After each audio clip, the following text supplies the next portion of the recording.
네, 사랑하는 성도 여러분, 우리가 언제나 주 예수 그리스도 안에 살아가는 삶이심을 고백하고 계십니까? 네, 우리가 예수 그리스도 안에 살아가는 삶이지만 우리도 세상에 속하여 있는 삶이기 때문에 때로는 우리 가운데 어려움과 아픔이 있을 때가 있습니다. 그때 여러분들의 마음은 어떠하십니까? 내가 하나님 앞에 살아간다고 하였는데 때로는 내 삶 가운데 어려움과 아픔이 다가올 때 여러분들의 마음은 어떠하십니까? 그리고 그 상황들이 언젠가 내게 있어서 떠나갈 것이라는 믿음을 가진 적이 있으십니까?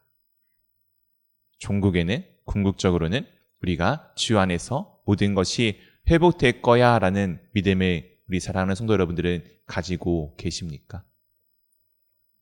놀랍게도 우리는 그런 소망을 품고 살아가는 사람들입니다. 이 땅의 삶들은 참 죄송하지만 어려워요. 쉽지 않아요. 세상 사람들은 이렇게 이야기합니다. 삶은 견디는 거야. 즐거운 게 아니고 견디는 거라고 표현을 합니다.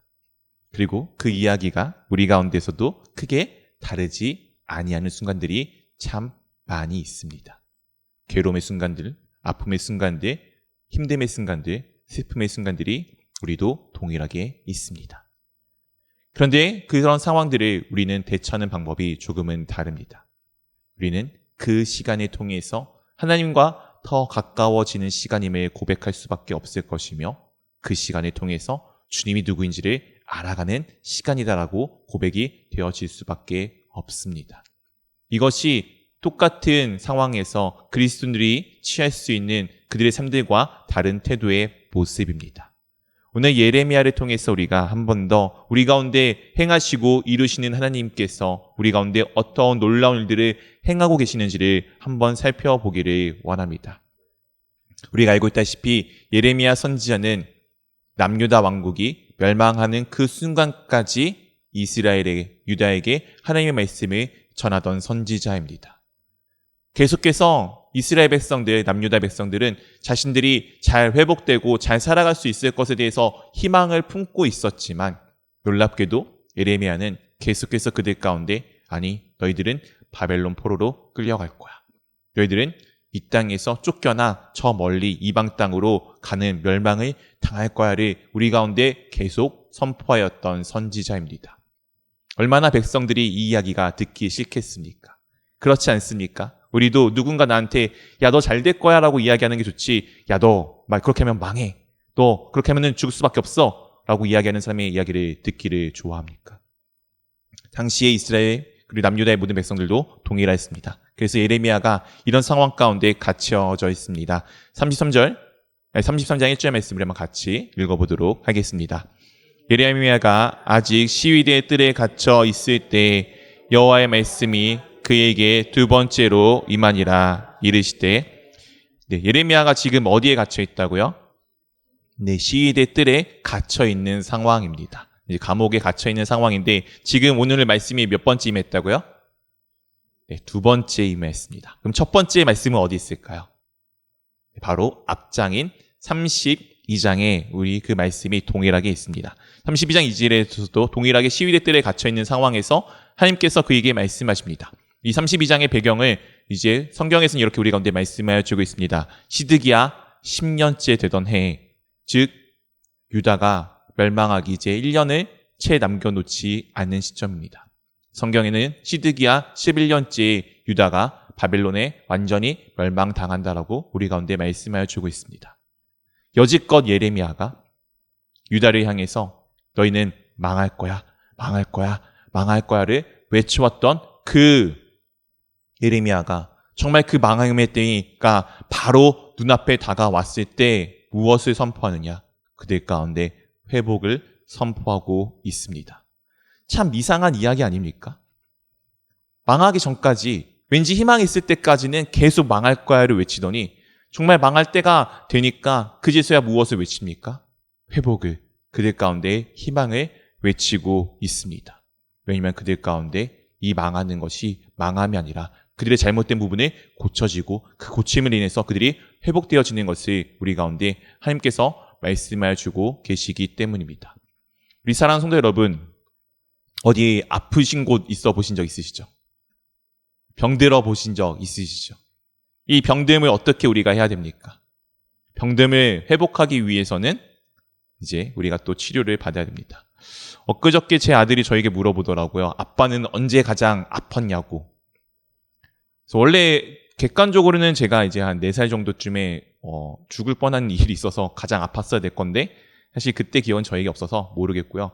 제가 가장 아팠던 기억은 제 왼쪽 다리가 부러졌을 때입니다.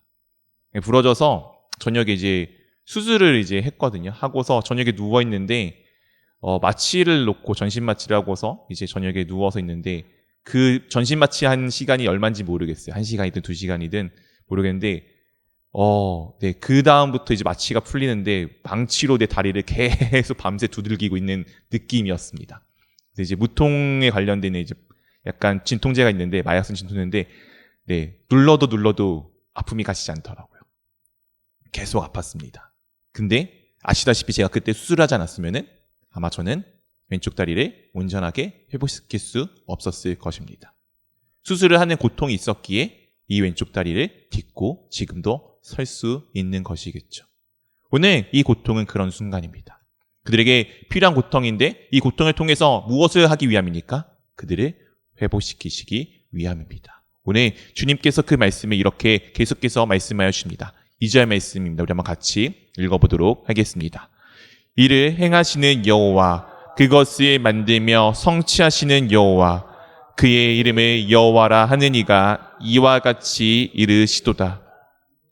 오늘 하나님께서 자신이 누구인지를 말씀하여 주십니다. 무슨 하나님? 일을 하시는 여호와, 그것을 만들며 성취하시는 여호와, 그의 이름을 무엇이라고요? 여호와라 하는 이가 이렇게 말씀하신다고. 오늘 하나님이 무슨 하나님이십니까? 일을 하시는 하나님이십니다. 우리 사랑하는 성도 여러분, 여러분들 혹시 내가 쉴 때는 언제 쉬시는지 아십니까? 나 대신에 누군가 일을 할 때 쉬는 것입니다. 오늘 하나님께서는 언제나 끊임없이 변함없이 우리 가운데 일을 하고 계십니다. 하나님이 일하시기에 우리가 안식을 누릴 수 있는 거예요. 마치 집에서 내가 무언가 가정일을 해야 되는데 나 대신에 청소기가 돌아가주면은 청소하는 일이 덜어지게 됩니다. 내가 열심히 밥을 해야 되는데 밥이 누군가가 해주면은 그 밥이 또 내게 있어서는 쉼의 시간이 될 수밖에 없습니다. 안식이라는 것은 내가 쉬기 위해서는 누군가의 희생이 필요해요. 그런데 놀랍게도 내가 쉬기 위해서, 나를 쉬게 만들기 위해서 우리 하나님께서 지금도 끊임없이 일을 하고 계십니다. 근데 아시다시피 일을 하는 것도 중요한데 일하는 것보다 더 중요한 것이 무엇입니까? 잘하는 게 중요합니다. 내가 오늘 음식을 하는 사람이에요. 음식 당번인데 나 대신에 누군가 음식을 해주는데 금식하는 사람이 음식을 너무 못한다고 생각해 보십시오. 그러면 일이 어떻게 됩니까? 2배로 늘어나죠. 이 사람이 한 음식을 다 버려야 되고 내가 다시 음식을 해야 되는 상황들이 발생할 수밖에 없습니다. 무언가 일을 하는 것도 중요하지만 그 일을 잘 마무리하고 그것을 우리 가운데 이루는 것도 상당히 중요합니다. 오늘 하나님께서는 어떤 하나님이시요? 그것을 만들며 그것을 성취하시는 하나님이십니다. 일만 벌리는 것이 아니라 그 일들을 다 마무리 지으시는 하나님이십니다. 오늘 그 하나님께서 자신의 이름을 무엇이라고요? 여호와라. 야, 나 하나님이야. 나 여호와야. 나 다 할 수 있어. 라고 오늘 우리 가운데 말씀하십니다. 그리고 그 하나님께서 오늘 우리 가운데 이렇게 말씀하여 주십니다. 3절 말씀을 한번 같이 읽어보도록 하겠습니다. 너는 내게 부르짖으라. 내가 내게 응답하겠고 내가 알지 못하고 크고 은밀한 일을 내게 보이리라. 오늘 내가 일하고 지금 만들며 성취하는 나 여호와가 지금 너희에게 말하는데 무엇하라고요? 내게 부르짖으라. 내게 부르짖으라. 그럼 어떻게 하시겠다고요? 내가 너에게 응답하겠다라고 말씀하여 주십니다. 이 얼마나 놀라운 일입니까? 하나님, 이 세상에 있는 모든 것의 주인이신 분입니다. 그 주인께서 지금 내가 부르짖으면 어떻게 하시겠다고요? 응답하시겠다고 말씀하십니다. 우리 사랑하는 성도 여러분, 우리나라 대통령 누구신지 아시죠? 대통령 지금 한번 열심히 부르짖어 보십시오. 그분이 우리에게 응답하십니까? 우리가 정치인들에 대한 불만이 무엇입니까? 왜 우리의 말을 안 들어줘? 왜 우리 욕을 안 들어줘가 우리의 불만 아닙니까? 사람인 그들도 우리가 부르짖든 우리가 이야기하든 응답하지 않을 때가 정말 많은데 하나님께서는 우리와 다른 존재이신 하나님께서는 지금 무엇 하시겠다고 말씀하여 주고 계십니까? 우리가 부르짖으면 응답하겠다라고 오늘 우리 가운데 말씀하여 주고 계십니다. 그리고 그것에 대해서 어떻게 말씀해 주냐? 내가 알지 못하는 크고 은밀한 일을 네게 보이리라. 지금 남유다의 상황은 나라가 망해가는 상황입니다. 이제 그동안에 시간이 지나오면서 왠지 조그만하게 있을 만한 희망도 꿈도 회복의 그 바람도 사라져가는 이때, 정말 아무것도 없어져가는 이때 하나님께서 오히려 그들 가운데 크고 놀랍고 은밀한 일, 하나님께서 그 모든 일을 통해서 이루고자 하신 일을 지금 보여주시겠다라고 우리 가운데 말씀을 주고 있습니다. 역사적으로 볼 때는 유다가 힘이 없어서 바벨론에게 멸망당한 것입니다. 역사적으로 보면은 유다가 바벨론을 이길 만한 능력이 없어서 멸망을 당한 것입니다. 그런데 하나님의 관점으로서는 이 이스라엘 백성들, 유다 백성들을 바벨론에게 넘겨주시고 그 다음에 그들을 회복시키심으로써 하나님이 누구이신지를 그들 가운데 보여주시기 위한 하나의 과정에 불과함을 우리 가운데 말씀하여 주고 계시는 것입니다. 이 세상의 모든 것의 주관자는 누구이십니까? 우리 하나님이십니다. 이 시대를 읽는 눈은 여러 가지 방법들이 있어요. 아까 초대에 우리 광고 때 말씀드린 것처럼 우리가 오늘 우리나라가 이 시대를 읽는 가장 많은 시선은 돈입니다. 물질입니다. 어떻게 하면 돈이 되고 어떻게 하면은 이것들이 되어지고, 그래서 세계 정세를 읽을 때 항상 어떻게 이 사람들이 이익권과 이익을 통해서 움직이는지로 바라보려고 합니다. 어떤 사람들은 과학적 눈으로, 어떤 사람들은 철학적 눈으로, 어떤 사람들은 다른 눈으로, 역사적 눈으로 그 모든 것을 바라보려고 합니다. 그것은 겉에 드러나 있는 모습일 수 있어요. 그런데 진정 그 모든 것을 움직이시는 분은 누구이십니까? 우리 하나님이십니다. 우리 하나님께서 우리 가운데 그 모든 것을 통해서 이루고자 하는 것은 무엇입니까? 그것은 우리를 회복시키시는 것입니다. 무엇으로부터 우리를 회복시키시는 것입니까? 네, 주님을 떠났던 순간에서 주께 다시 돌아오게끔, 주님을 등지고 살던 그 삶에서 다시 주님을 바라보고 주님 앞에 나아가는 삶으로 우리를 회복시키시기를 원하시는 것이 우리 하나님의 지금도 일하시는 그 일입니다. 그 일을 여러분들은 믿으십니까?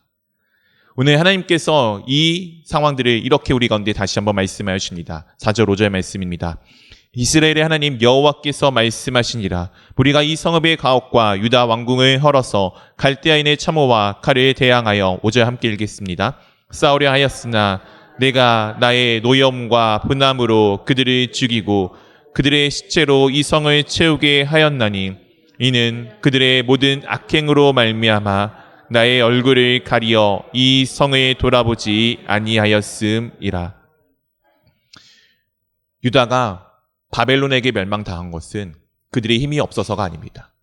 그들이 하나님을 온전히 믿지 못하였기 때문입니다. 오늘 하나님께서 무엇이라 말씀하십니까? 그들로부터 얼굴을 가리었다고 말씀하십니다. 우리 사랑하는 성도 여러분, 혹시 누군가를 미워해 보셨습니까? 우리도 사람이잖아요. 기독교인으로서 모든 사람을 사랑해야 된다고 알고는 있지만 실제가 안 되는 것을 우리 또한 알고 있습니다. 그 미워하는 사람, 너무 미워하는 사람을 매일같이 너무나도 기뻐서 얼굴을 마주하신 적 있으십니까? 아니죠. 우리 보통 어떻게 합니까? 미워하면은 얼굴을 돌리고 안 보게 되어져 있습니다. 같은 공간에 있어도 절대 그쪽을 일부러라도 안 보는 것이 우리의 마음, 우리의 심리 아니겠습니까? 오늘 하나님께서는 이스라엘 백성의 그 악행을 지금 어쩔 수 없이 그들을 향한 얼굴에 돌리실 수밖에 없는 상황으로 우리 가운데 지금 말씀하여 주고 있습니다. 그러나 하나님께서 그 돌리심에 그냥 계속 돌리셨습니까? 그렇지 않습니다. 오늘 반전이 일어나게 됩니다. 6절부터 8절 말씀까지 우리 한 절씩 번갈아 가면서 읽도록 하겠습니다.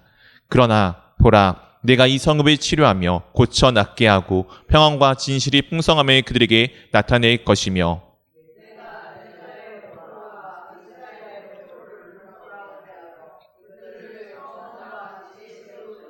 8절 함께 읽겠습니다. 내가 그들을 내게 범한 그 모든 죄악에서 정하게 하며 그들이 내게 범하여 행한 모든 죄악을 사할 것이라. 오늘 이스라엘 백성들이 하나님 앞에 계속 죄를 범하였습니다. 계속 죄를 범하였어요. 더럽고 추악한 상황 가운데 우리가 지나가다가 무언가 악취가 나면은 코를 막듯이 무언가 더럽고 추한 것이 있으면은 고개를 돌리듯이 그렇게 하나님께서 돌린 상황 가운데 계속 그것을 두시느냐? 아니, 그렇지 않습니다. 그러나 보라. 오늘 그런 상황에 있어서 반전의 말씀 아닙니까? 그러나 보라. 내가 오늘 이 일을 할 것인데 이 성읍을 치료하며 고쳐 낫게 하고 평안과 진실이 풍성함을 그들에게 나타낼 것이며 그들이 포로가 되었던 그들을 다시금 어떻게 한다고요? 돌아오게 만드시고 그들의 범한 모든 죄악에서 정하게 하며 그들에게 모든 행한 그 죄악을 어떻게 한다고요? 사하여 주신다라고 말씀하여 주고 계십니다. 유다가 무언가 한 것이 아니라 하나님께서 그들을 지금 사랑하셔서 그들의 다시금 회복시키시고 그들을 돌이키시고 그들의 죄악을 다시금 사하여 주실 것에 대해서 우리 가운데 말씀하여 주고 있습니다. 그리고 이렇게 우리 가운데 또한 말씀하여 주십니다. 9절입니다. 이 성읍이 세계 열방 앞에서 나의 기쁜 이름이 될 것이며 찬송과 영광이 될 것이요 그들은 내가 이 백성에게 베푼 모든 복을 들을 것이요 내가 이 성읍에 베푼 모든 복과 모든 평안으로 말미암아 두려워하며 떨리라. 이 성읍, 하나님께서 멸망시킨 이 성읍을 주님께서 회복시키시자 어떻게 된다고요? 모든 세계 열방 안에서 그들의 기쁨의 이름이 될 것입니다. 그리고 찬송과 영광이 될 것이며 이 백성에게 베푼 모든 복을 그들이 이 세상의 모든 사람들이 어떻게 한다고요? 들을 것에 대해서 말씀하여 주고 계십니다. 오히려 그들을 압제했던 그들이 하나님께서 이들을 회복시키심으로써 오히려 세상이 그들을 두려워하는 상황 가운데 이를 것이다라고 말씀하여 주고 계십니다. 이게 우리의 상황입니다. 구원을 받은 우리를 세상이 두려워할 수밖에 없어요. 왜? 우리도 세상과 똑같이 어렵고 힘들고 아픔 가운데 있을 수밖에 없습니다. 그런데 놀랍게도 그런 우리를 주님께서 회복시켜 주셨습니다. 그 세상은 우리를 두려워할 수밖에 없습니다. 왜냐하면 똑같은 상황에 똑같은 환경에 그들은 아파하고 힘들어하지만 우리는 주님께서 이 일을 통해서 우리 가운데 어떤 일을 이루어주실까라는 기대를 가질 수 있기 때문입니다. 우리는 희망이 있습니다. 우리는 꿈꿀 수 있어요. 우리는 세상의 모든 것이 다 무너져도 우리는 하나님을 바라보며 저 열려있는 하늘을 바라보며 오늘도 우리는 그 꿈을 꿀 수 있습니다. 하나님께서 우리를 어떻게 회복시키실까? 하나님께서 우리를 어떻게 좋은 것을 주실까? 이 기대가 우리 삶 가운데 있으십니까? 이 마음이 우리 삶 가운데 있으십니까? 우리가 이런 사람이 되기를 원합니다. 10절, 11절 우리 같이 함께 읽어보도록 하겠습니다. 여호와께서 이와 같이 말씀하시니라.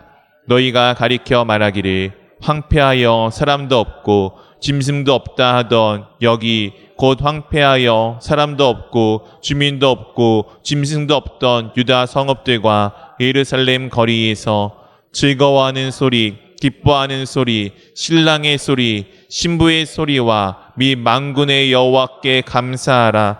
여호와는 선하시니 그 인자심이 영원하다 하는 소리와 여호와의 성전에 감사제를 드리는 자들의 소리가 다시 들리리니 이는 내가 이 땅에 포로를 돌려보내어 지난 날처럼 되게 할 것임이라. 여호와의 말씀이니라. 요즘 시대가 참 슬픈 것 중에 하나는 아이들의 소리가 없다는 것입니다. 놀이터에 아이들의 소리가 참 없어요. 참 슬픈 시대인 것 같아요. 우리 얼마 전 코로나를 경험하지 않았습니까? 우리 여기 계신 분들은 이제 코로나 기간 동안에 교회 못 오는 동안에 가정에서 드려서 좀 체감이 덜 하셨을지 모르겠지만 교회 텅 빈 예배실에서 찬양하고 설교하고 막 이런 과정들을 겪어보지 않았습니까? 정말 되게 공허합니다. 되게 뭔가 정말 좀 되게 서글퍼요. 소리가 없다는 것, 무언가 아무 반응이 없다는 것은 참 힘들고 아픈 상황입니다. 오늘 이 이스라엘 백성들이, 남유다 백성들이 바벨론 포로로 끌려가자 원래 꽉 차있던 그 성읍들이 다 비어짐으로써 텅 빈 곳이 될 것을 우리 가운데 말씀해 주십니다. 그런데 그곳이 다시금 어떻게 된다고요? 소리가 나는, 사람들이 북적거리며 살아가는 회복의 장소로 되어질 것을 우리 가운데 말씀하여 주고 계십니다. 아이들의 소리 들어보셨습니까? 아이들이 뛰어노는 소리가 얼마나 우리 가운데 좋습니까? 그 아이들의 그 외침이 우리 가운데 생명이 되지 않습니까? 교회 학교 애들 예배를 드려 보십시오. 아이들이, 걔네들은 이제 찬양할 때 춤추거든요. 막 그 춤을 추는데 얼마나 아름답고 예쁜지 모르겠습니다. 사실 각각 한 명씩 놓고 보면 음도 안 맞고 꾀꾀 고래고래 소리 지르는 것 같은 그 찬양의 소리, 우리 예배 시간 때 얼마나 아름답게 들리지 않습니까? 그 소리가 우리 가운데 참 희망이 됩니다. 그들이 하는 소리는 무엇입니까? 하나님의 찬양하는 것, 하나님의 감사하는 그 소리와 그 이야기가 우리 가운데 들릴 때 우리가 얼마나 기쁨이 넘치게 됩니까? 오늘 하나님께서 이들 가운데 그것을 약속하여 주시는 것입니다. 그리고 계속해서 이것을 우리 가운데 말씀하여 주십니다. 12절 13절입니다. 만군의 여호와께서 이와 같이 말씀하시니라. 황폐하여 사람도 없고 짐승도 없던 이곳과 그 모든 성읍에서 다시 목자가 살 곳이 있으리니 그의 양떼를 눕게 할 것이라. 13절 함께 읽겠습니다. 산지 성읍들과 평지 성읍들과 네겝의 성읍들과 베냐민 땅과 예루살렘 사명과 유다 성읍들에서 양떼가 다시 있게 사는 자의 손 아래로 지나리라. 여호와께서 말씀하시니라. 하나님께서 다시 그 땅을 회복시키실 것을 말씀하십니다. 이 시대에, 네, 그렇습니다. 악한 시대입니다. 한국 사회, 이 세상에 있는 그 어떤 나라보다 참 희망도 없고 꿈도 없는 나라가 되어져 가고 있습니다. 심지어 기독교인도 신앙과 가족보다 물질을 더 중요시 여기는 사회로 바뀌어가고 있습니다. 아마 지금 이 예레미야 시대와 같지 않겠습니까? 그런데 오늘 이 천국의 왕국에 바로 눈앞에 두고 있는 이 시점에 하나님께서 그들 가운데 무엇을 말씀하십니까? 회복, 그들을 회복시키실 것을 말씀하여 주고 계십니다. 네, 그렇습니다. 이 시대는 악하지만 우리 기독교인들은 이 시대의 악함을 통해서 그래, 세상이 더 어둡구나, 세상이 더 악하구나, 그러면 주님께서 이 일을 통해서 어떻게 놀라운 일들을 이루실지를 기대할 수 있게 됩니다. 우리 기독교인은 이 시대를 악함으로 바라보는 것이 아니라 이 악함 가운데 주님께서 하실 일을 바라보아야 합니다. 함께 꿈꿔주시기를 부탁드립니다. 우리 다음 세대가 이 악한 시대를 이끌어가야 될 자녀들입니다. 그 아이들이 무엇을 품고 무엇이 되느냐가 이 사회, 이 시대의 미래가 바뀌는 것입니다. 우리 아이들이 각각 해가야 될 일들 중에 정말 머리 역할들이 가득히 있기를 원합니다. 우리 가운데 대통령 나오면 얼마나 좋겠습니까? 우리 가운데 무언가의 수장들 나오면 얼마나 좋겠습니까? 그들이 정말 이 사회를 바꾸고 이 시대를 바꾸고 우리의 생각과 중심을 바꾸는 사람들이 되면 얼마나 좋겠습니까? 그냥 사소한 위치에 알맞게 살아가는 것이 아니라 그들이 있는 그 위치에서 누군가에게 영향력을 미칠 수 있는 장들이 될 수 있도록 우리 아이들을 위해서 기도해 주시기를 부탁드립니다. 그 아이들이 한 명 한 명 세워져서 이 시대의 마음을 바꾸고 이 시대의 생각을 바꿔야지 우리 가운데 또한 주님 앞에 살아가는 힘과 능력이 생길 것입니다. 우리가 그렇게 우리 다음 세대를 위해 기도하며 우리가 또한 주님 앞에서 이 어둡고 악한 시대 가운데 오히려 주님께서 우리 가운데 더 놀라운 일을 펼치시겠구나라는 기대를 품고 우리가 살아가기를 원합니다. 우리 사랑하는 성도 여러분의 삶에 그 모든 것이 가득히 채워지기를, 주님의 함께 하심으로 모든 것이 회복되어짐에 가득히 넘치기를 주님의 이름으로 축원드립니다.